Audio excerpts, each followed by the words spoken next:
Welcome everyone.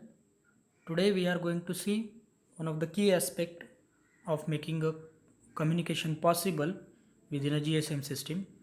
That aspect is localization and calling. That means identifying a user location for making calls possible. So as we know, users are mobile within the GSM system.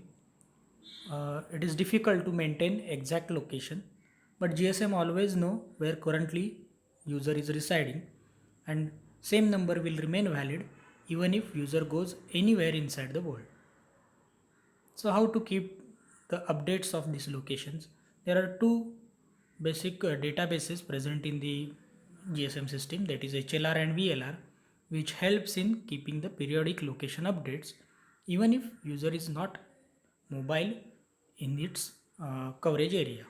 Okay, so even if you stay stationary, your updates will be regularly given to the HLR and VLR.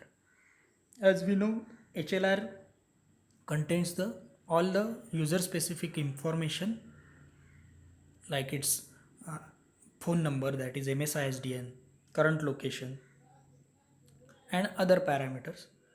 But when you move from your home location to some foreign location, or for example from Mumbai to Konkan or Konkan to Karnataka or somewhere else, when you move from one location, geographical location, or where what we can say one MSC to another MSC, then VLR comes into the picture, where your current VLR will inform your home MSC, that is HLR inside the MSC, about your location change.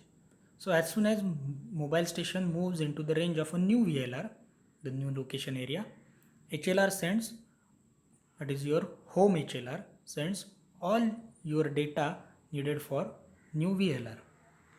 Now one key thing to note here is, although GSM can locate you, it's not according to your geographical coordinates.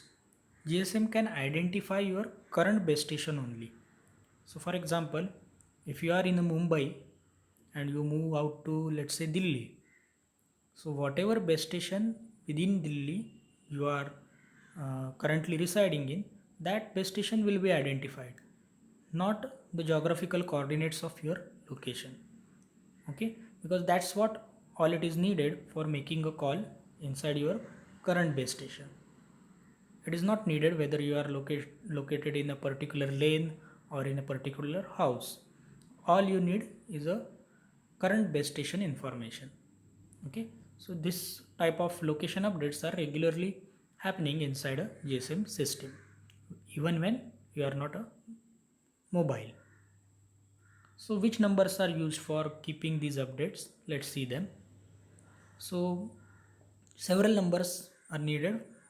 Primary uh, requirement of those four numbers are mobile station international ISDN number, that is MSISDN, which is nothing but our phone number.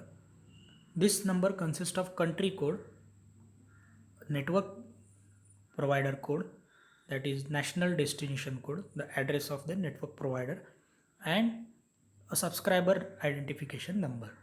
For example, here we have given +49, which is a country code for Germany.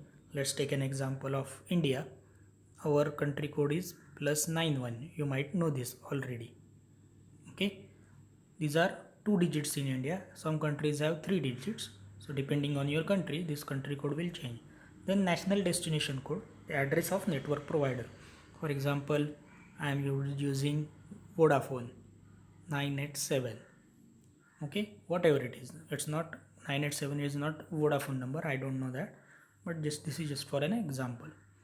Then followed by, this is how many digits, 3 digits, followed by 7 digit subscriber identification number.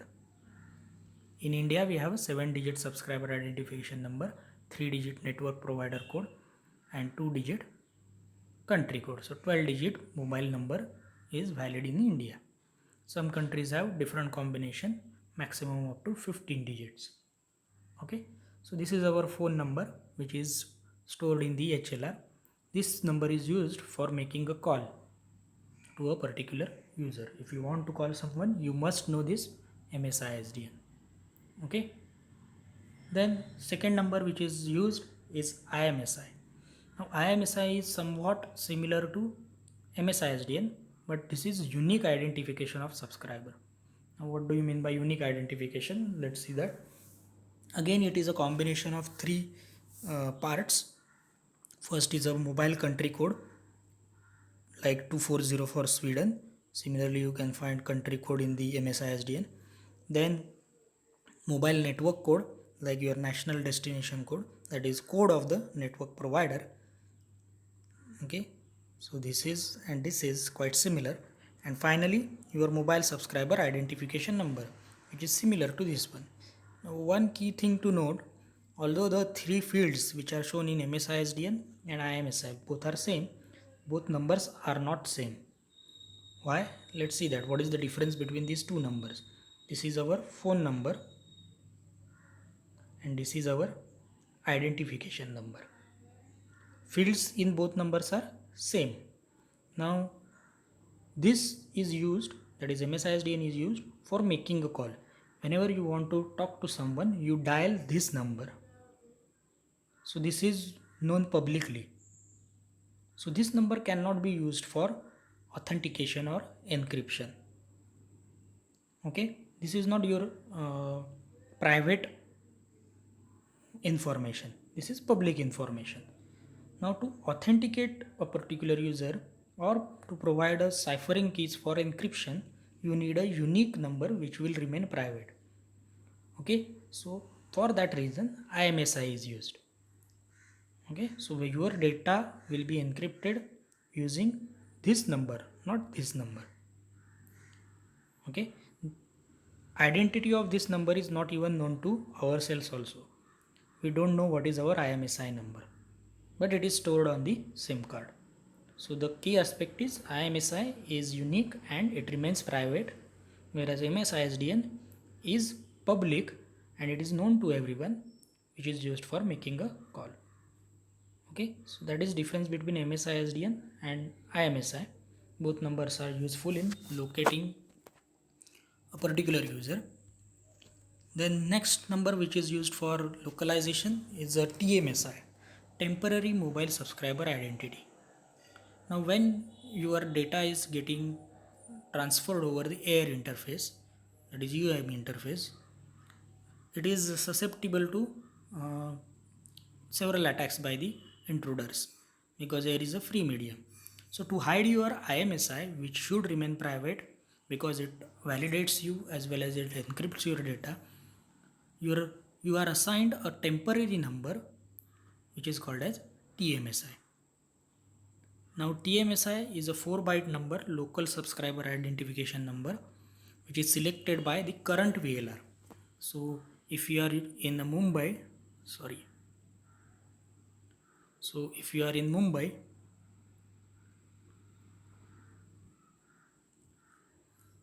are in Mumbai, okay, and which is your home circle, but you move to a new location, let's say Konkan. Now this is your current circle. So VLR associated with this circle will assign you a TMSI, not the home circle, because TMSI is temporary. So it will hide your actual IMSI which is assigned by your home circle. Okay, so your IMSI is kept hidden, TMSI is assigned you for authentication as well as encryption. So your actual original information is kept secret using this TMSI. So not only this TMSI is a temporary for that circle, but it is temporary for period of time as well. So even if you remain in Konkan for longer period of time, your TMSI will keep getting changed throughout your existence in that particular VLR. Okay, so TMSI is truly temporary, we can say. Then the last number which is assigned or it is used for locating the user is MSRN, mobile station roaming number. It also hides your identity and location. The VLR generates this address on request from MSC, and address is also stored in the HLR. So it also contains three entities like country code, national destination code, and uh, subscriber number. Now, if we consider the same situation, moving from Mumbai to Konkan, we have acquired TMSI to keep our communication encrypted over the air interface in a foreign location. This is our foreign location. So TMSI is useful for authentication and encryption in this location. Now, but to make a call, you need to dial someone's number. Now you have been assigned a MSI SDN which is public, but this MSI SDN refers to the home circle because you have acquired a subscriber number for this circle. Now if you move to this circle, that is Konkan region, then you will be redirected towards your home circle, but you don't live here right now. So you need a new identity in a foreign circle which should be public. Similar to private identity, there should be some public identity also, and that public identity is nothing but MSRN. So there is a binding between MSRN and MSI SDN when you move into a new circle. Okay, I hope this is clear. MSI SDN and IMSI remain within the home circle, whereas TMSI and MSRN are your temporary identities when you move out to a new circle. MSRN is public, MSI SDN is public, TMSI and IMSI are private identification numbers. Okay, so these are the four numbers which are needed to find a subscriber and maintain the connection with the mobile user. So let's see, after knowing all this information, how to make a call or how call procedure is completed within the GSM system. There are two procedures or the two scenarios discussed over here. When we make a call from a landline user to a mobile user, which is called as mobile terminated call, because the call terminates on a mobile station.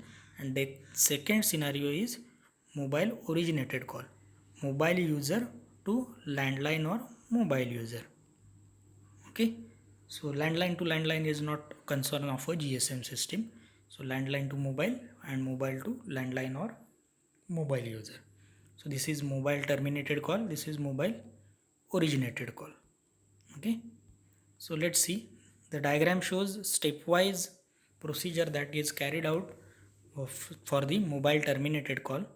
So let's see one by one. The first step, let's say this is your home landline telephone on which you dial a particular mobile number like 9876 and 10 digit mobile number you have dialed.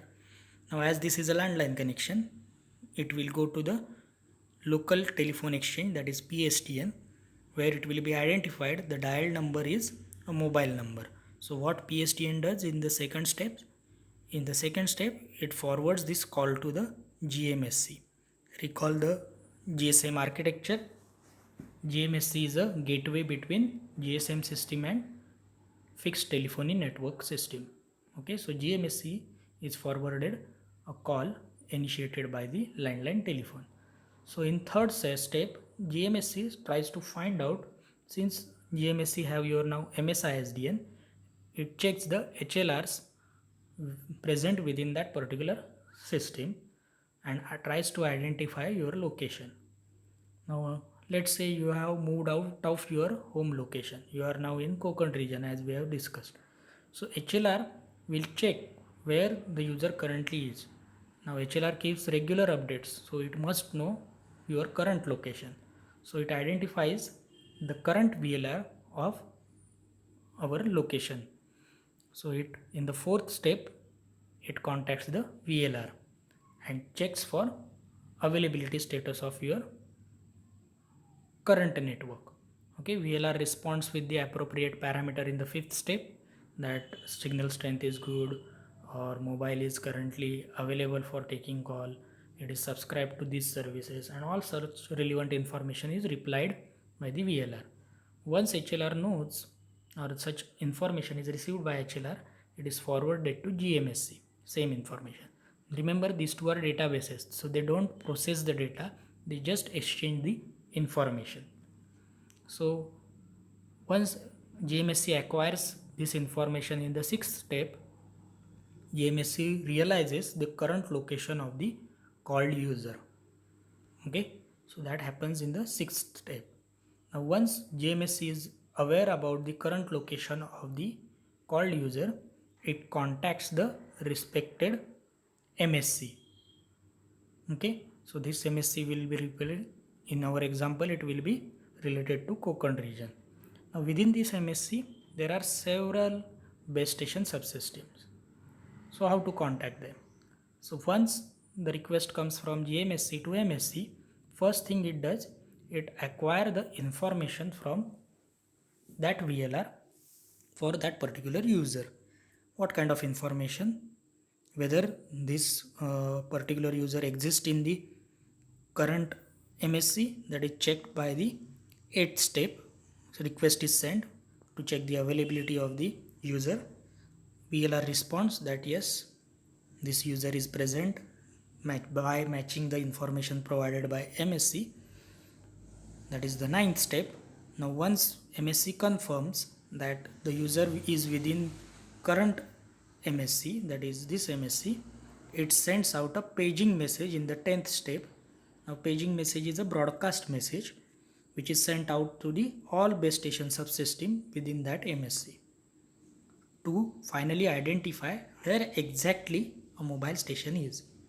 Okay, so all these base stations forwards this broadcast message to their respective cells. Okay, so let's say mobile station is in this particular BSC or base station subsystem. So in the 11th step, same message which was paging message which was broadcasted by MSC will be broadcasted in the 11th stage. Now finally mobile station receives the broadcasting message by which it identifies that this message is for me. Now users in other base station will check this paging message and will get to know this message is not for me, so they will not respond.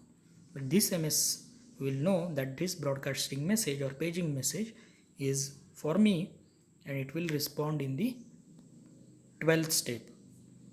Okay, once it responds, then this base station informs this response to the MSC, and in the 14th and 15th step authentication procedure is completed. Okay, so in the 15th stage your authentication is completed, which is replied to the base station, and call can be set up in the 17th step. Okay, during this authentication process also encryption parameters are also provided to the mobile station. To keep the communication between these two encrypted, a ciphering key is provided by the MSC. This is how call will be set up, and now these two will be able to communicate. Okay, so this is about mobile terminated call. Now let's see about mobile originated call. Now mobile originated call is quite simple. Let's take an example of mobile to mobile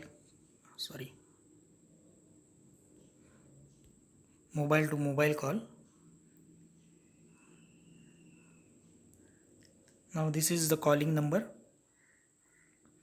When you dial somebody's number, in the first time the request goes to your current base station, now which forwards this request to the MSC. Now what does this request exactly contains? It contains request for acquiring a frequency channel, for making a communication possible. Then MSC decide which channel should be allocated, so base station forwards that channel to the MSC in the last step. So let's not get into the last step currently. So this request is forwarded to MSC. First task MSC does is verifying the authenticity of the user.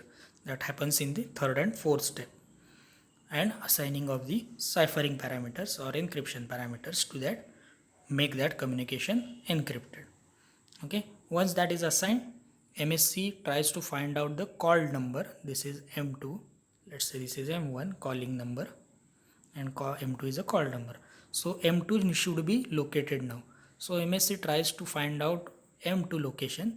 So if your mobile is call number is mobile number, you will not contact the GMSC. But if your call number is a telephone number, let's say T2, then MSC will contact the GMSC. That happens in the fifth step, and GMSC forwards this request to the telephone network. Telephone network already knows where the user is, because telephone is a fixed handset or fixed device, so its location is fixed. So network immediately replies with the availability of the channels or circuits or resources, and connection is confirmed to the MSC. Once this connection is confirmed, MSC responds to the base station, and base station sets up the connection with the mobile station. So this is how call will get completed. If call is terminated on a mobile number, what will happen? This part will not happen. You will not contact the GMSC. What will happen? MSC will contact another MSC. Or if it is in the same base station, it will again go back to the same base station. If it is in another base station, it will contact the respective base station subsystem. And same process or same steps like 5, 6, 7, 8, this will happen with this base station. Okay, that is the only difference. Here we have taken, or this diagram shows mobile to telephone, but if it is mobile to mobile, instead of GMSC there will be base station subsystem. Okay, so this is how mobile originated call origins from mobile, that will be set up. Okay, so over the air interface there are several different processes that are carried out. In this timing diagram you will see mobile terminated call and originated call being shown over here. So BTS to MS, this is the air interface, and that is shown over here. So paging message which is broadcasted by MSC is forwarded to all the MS within the BTS. Then once mobile station for which this paging message is given, it identifies that this message is for me, it sends a channel request, and then base station immediately assigns the channel to that mobile user. Once channel is assigned, paging response is given. Then paging response contains acquiring of a channel, successful acquiring of a channel. So base station sends a authentication request to validate a user. So user responds with its authentication parameter. Once user is authenticated, ciphering commands like KC, ciphering keys, will be given to the user. Okay, user then encrypts the voice or data whatever it wants to transmit, so sends out a ciphering complete command. Once channel is ciphered, then connection is set up, so call will be confirmed. Okay, so both parties will be assigned a channel assignment command. Reception of channel is confirmed by the mobile station, and finally you will be getting, or you will be transmitting alert message, that is our ring over the frequency channel. Okay, so this is all what happens within the wireless connection between BTS and MS. Similar kind of things happens inside a BTS and MS for mobile originated call. Okay, so this is all about localization and calling. If you have observed, there are so many procedures that are carried out, and it happens within very short period of time. So whenever we make a call, we hear beeps before call is, or before we hear the ring from the other end, we hear beeps. These beeps are nothing but time required to complete all these processes mentioned in this one, or processes mentioned previously in the previous two diagrams. Those all processes are completed within few seconds. So this is how this is very fast if we compare it to the actual number of processes involved. Okay, so that's all for today. In the next session we will see how this particular ciphering or encryption is carried out in the GSM. Sorry, not this one. How encryption will be carried out in the GSM, that we will see in the next session. Thank you.